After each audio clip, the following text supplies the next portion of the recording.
राम के वियोग में दशरथ ने प्राण छोड़ने के दृश्य पर उपस्थित दर्शकों की आंखें भी नम हो गई। दशरथ के कई संवाद एवं भरत के कई संवाद ने दर्शकों की खूब तालियां बटोरी।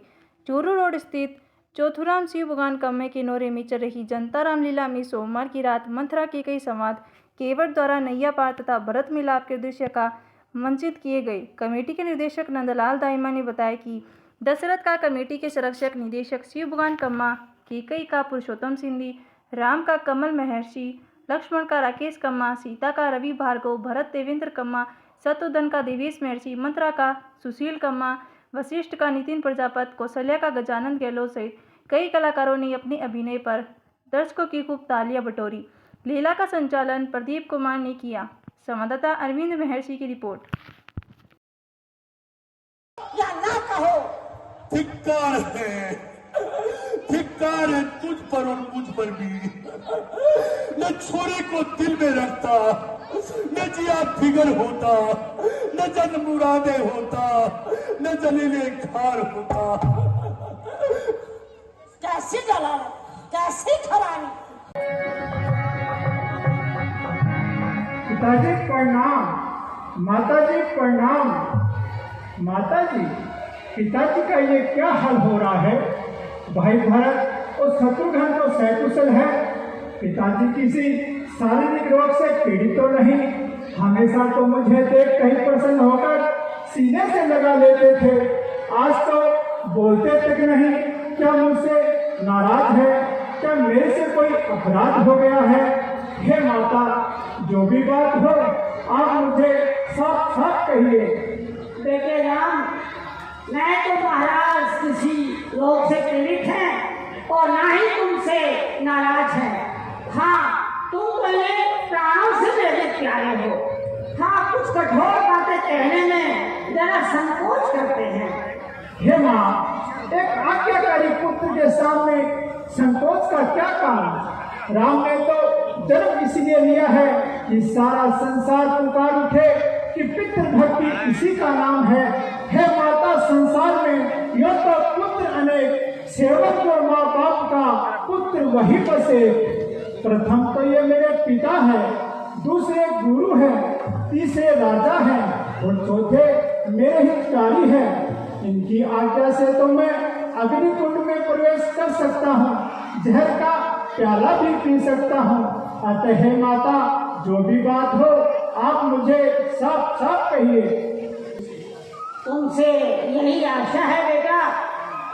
मैंने महाराज से जो कुछ सुना है वो तुमसे कह देती हूँ, बल्कि इसलिए कि तुम उसमें शुभ और अशुभ का विचार न करो और मुझ पर कोई दोष न धरो। मेरे मजाली क्या तो चुप और चरा करूं, धिक्कार लाख बार मुझे जो उठ भी जरा करूं। मेरे मुंह से निकली बातों को ऐसे ही समझना जैसे तुम्हारे पिताजी के मुख से निकली हो। आज्ञा में आपकी, शंका करे पर हम नहीं। हुक्म माता का पिता के हुक्म से कुछ कम नहीं। तो सुनो, महाराज ने किसी समय मुझे 2 वर दिए थे, जिन्हें मैंने आज मांग लिए। पहले वर में भरत को राज्य। अहो भाग्य, ये सुनकर मेरी आत्मा बड़ी प्रसन्न हुई। राम लक्ष्मण भरत शत्रुघ्न नाम सब बेकार है, एक है अंदर से केवल, देखने में 4 है। अहो भाग्य मेरे माता, तो राज भरत पाते हैं, ऐसे अवसर तो जीवन में बस कभी कभी आते हैं। हम पुत्र है सत्य क्षत्रिय, अपने सत्य धर्म पर निश्चल है। दुख हमको यही माता, जो पिता हमारे व्याकुल है। और दूसरे वर में तुम्हें 14 वर्ष का वनवास। बड़े हर्ष से माता जी, सोच तो केवल इतना ही है कि आप बात मुझसे कह देती तो आपके दोनों काम आसानी से हो जाते। वन गमन करूं निज इच्छा से, इसका तनिक हिरास नहीं। इतनी सी बात के लिए इतना कष्ट, इसलिए हमको विश्वास नहीं। बार बार सौगंध है तुमको मेरी मात, ठीक ठीक हमसे कहो जो कुछ गुजरी बात। मैं सच कहती हूँ बेटा, इसके अतिरिक्त कोई बात नहीं है। जब से वनवास का नाम सुना है कभी से तुम्हारे प्रेम में व्याकुल हैं।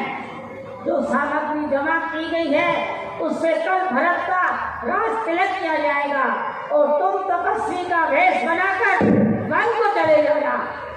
ऐसा ही होगा माते, परंतु क्या पिताजी मुझसे बोलेंगे भी नहीं?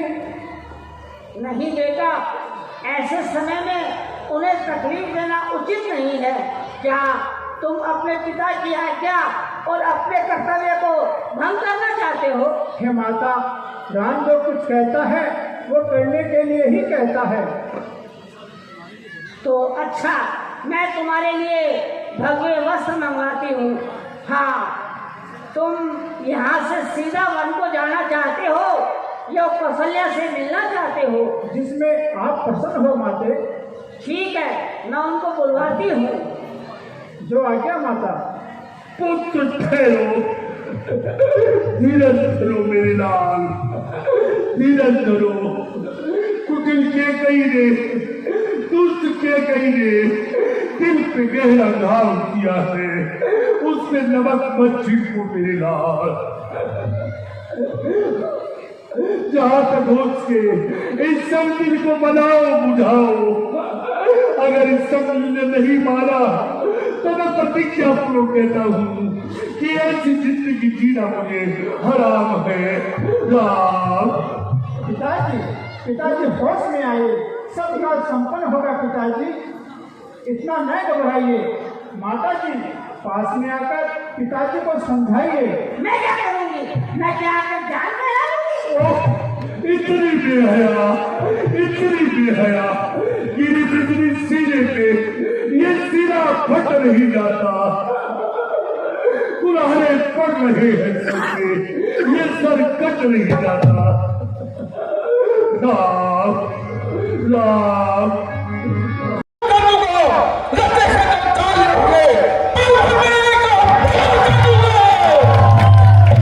बेटा जरा सोच समझ कर काम लो।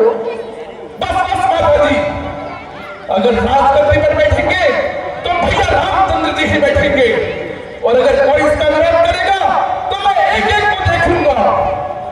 भ्राता लक्ष्मण, ये संतोष का समय है, न कि रोष का। बस माता जी, आप अपनी कोमल प्रवृत्ति को रहने दीजिए। काम करने से नहीं चलेगा। पिता हो, दादा हो, गुरु हो, चाहे कोई भी क्यों ना हो, जो खोटे रास्ते पर चलता है उसे दंड अवश्य मिलना चाहिए। विपत्ति अनिति से आ रही तो क्यों न चल विपत्ति की, अरे गाँव का जो फर्क करेगा तो बुरा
लक्ष्मण